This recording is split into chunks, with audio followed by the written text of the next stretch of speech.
Hi there, folks. Welcome to Me Ministry channel, Life Lessons from a Christian Perspective. If you're new, please hit that like and subscribe button. I want to talk a little bit today about effeminacy in men. It's something that we don't like to talk about a lot because it's kind of embarrassing for some.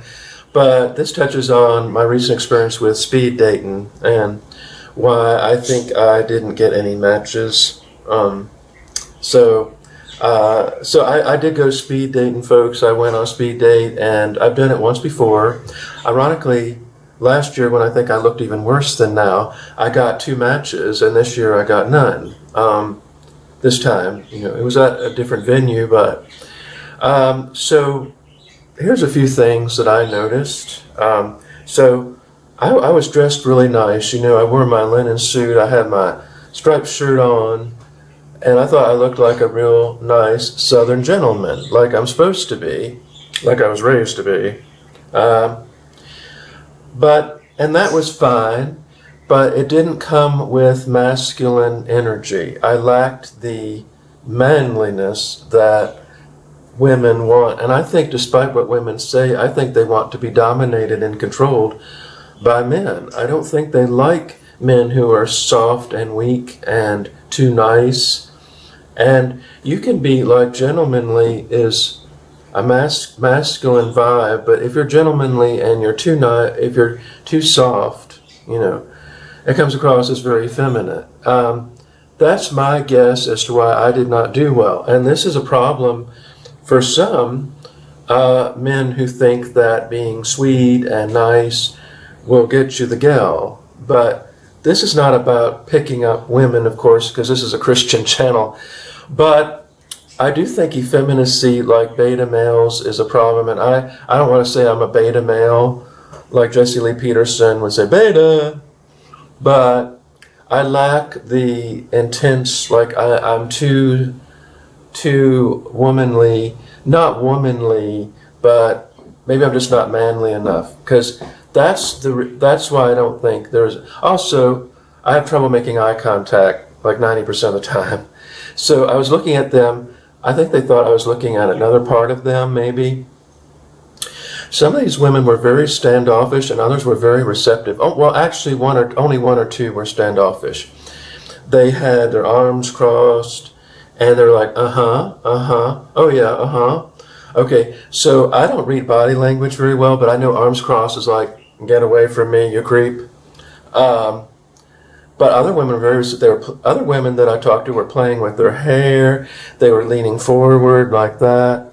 And some of these women, I think, were just being feminine, though. They were just going into their feminine mode, not really I like you mode. Even though one kind of touched my wrist and everything and played with hair and I don't think that was I like you. I think that was I'm trying to make the man in you, the man in you come out. Because I'm being very womanly and you're not giving me enough of you. And this is what the problem is, folks. And, I have 3 sisters. I've been around a lot more women than men most of my life. I never had any male friends, really, or close male friends. I have a few. And that's the problem. And I think that, what do we do about effeminacy? I think what you have to do is let God show you how to lead. Like women like men that can lead. They like men that can take charge of situations. Despite what women, I'm not saying women are liars, but they're kind of two-faced sometimes. They don't want to be rude or they say things that aren't really what they mean. Men usually say what we mean. And even if they're from the South, they might say it a little more politely, but we say what we mean and mean what we say. Women tend to not say that.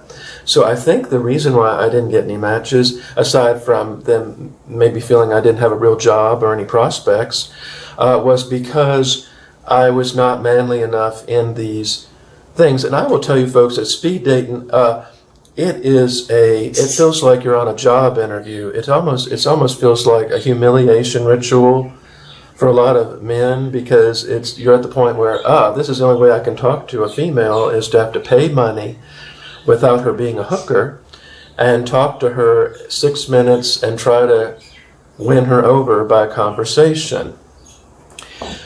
But I was scanning the room and I saw men that looked even worse than me, and they were making the women laugh. They were making them smile. They knew how to talk.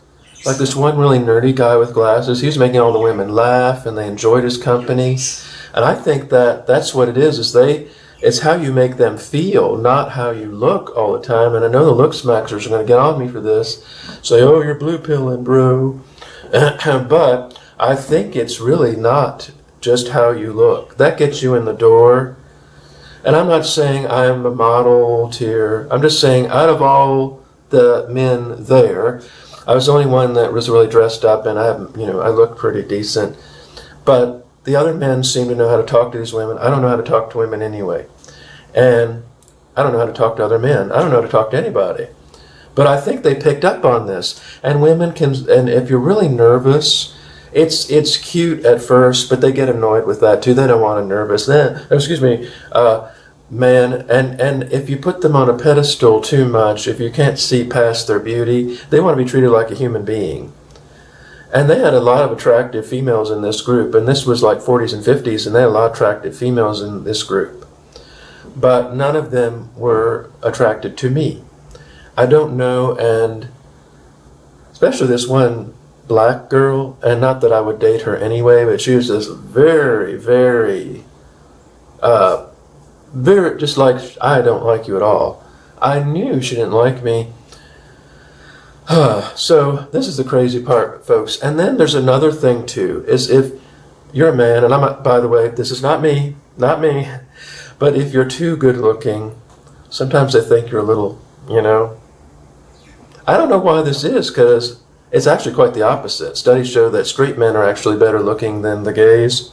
But for some reason, if you're a man and you're a little too good looking, they think you're not into girls. So, that being said, folks, effeminacy, if you're not trying to dress like a woman and stuff, I don't think it's a sin. I just think it's sort of it's going to be a negative for you in your life in meeting females. I'm just going with what I know, because I am effeminate. I'm not a strong. I'm not saying I'm like. Okay, I'm not like what was his name? That fruity guy Richard Simmons, for example. But Richard Simmons played that up, so he did that for effect. I'm just talking about your average effeminate male. Why are men effeminate and less masculine? I think it just has to do with childhood and certain childhood experiences that maybe shaped your assertiveness, your dominance level. What you do in your life, it can affect it. I'm not saying you have to be the most masculine, manly, Rambo man in the world, but for most women, they want that. Even feminists, this is the crazy part, even these feminists that say, we want equality. No, they don't. Deep down inside them, they want a manly man. Okay? So, what to do? I'm going to pray over this, folks, and also I don't think speed dating was for me. I think it was the devil's trap. I think I'm going to have to stick to church choir fundraisers. Something like that. I don't know why it is that if you're a man also and you speak very eloquently and you don't talk like a Neanderthals are really human. I'm saying if you speak really nicely, that's considered effeminate too. If you can string two sentences together. I don't understand it, folks. I'll never understand it, but this is the world we live in. C'est la vie. Okay, well, folks, that's been my experience. It's hard being an effeminate man, and I think women want manly men. That's the truth. You heard it from me. So, if you like what you saw, go to my website at mescalesplace.com, hit that like and subscribe button, and remember, folks, say a prayer for someone special today. Bye-bye.